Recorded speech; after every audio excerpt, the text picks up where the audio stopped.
انسان کی شخصیت میں بھی ہو سکتا ہے، اخلاق میں بھی ہو سکتا ہے، اس کے کردار میں بھی ہو سکتا ہے، اس کے ریلیجن مذہب میں بھی ہو سکتا ہے۔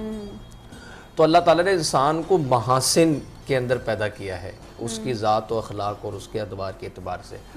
تو جب انسان کو اللہ تعالیٰ نے بہت ساری خوبیوں سے نوازا ہے نا، تو اس کی فطرت کے اندر ایک خوبی رکھی ہے، اور اس کی فطرت کی خوبی سب سے بڑی جو نا اس کا دین ہے۔ کہ انسان کو جب محاسن میں دیکھا جائے تو اس میں سب سے پہلا جو حسن اس کا جو نمایاں ہونا چاہیے اس کے اندر، اس کا وہ حسن اس کا دین ہے، اس کی فطرت کے مطابق ہے۔ جب وہ اپنی فطرت کے مطابق عمل کرے گا تو ظاہری جتنے محاسن ہیں ان میں کمال پیدا ہو جائے گا۔ اگر وہ دین سے ہٹ کر اپنے حسن کی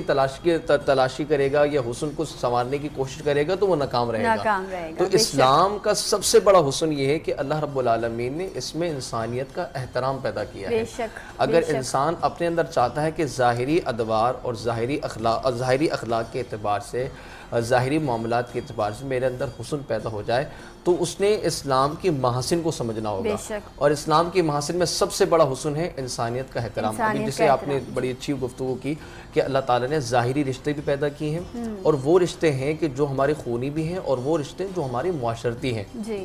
جن سے ہمارا خونی رشتہ تو نہیں لیکن ایک معاشرتی رشتہ ہوتا ہے۔ تو اللہ تعالیٰ نے ان خونی رشتوں کو جہاں احترام بیان کیا ہے، وہیں یہ بھی بیان کیا ہے کہ جب تم کسی مسلمان بھائی کو دیکھو، وہ مسلمان بھائی کو بے شک وہ تمہارا خونی رشتہ دار نہیں، لیکن یہ دیکھو کہ اس سے تمہارا دینی تعلق ہے، وہ بھی اللہ کا ماننے والا ہے، ایک رشتہ تمہارا وہ رشتہ ہے کہ وہ تمہارے رب کے نام سے جڑا ہے۔ اس نے یہاں اخوت اور بھائی چارگی کا دیا گیا،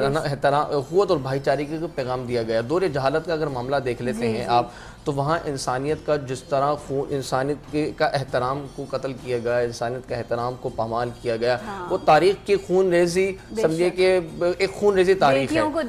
اس کے بعد پھر اگر جب اسلام آتا ہے تو آپ دیکھیے جو قبائل کے اندر ہزاروں سالہ رشتے کے اندر جو لڑائی تھی،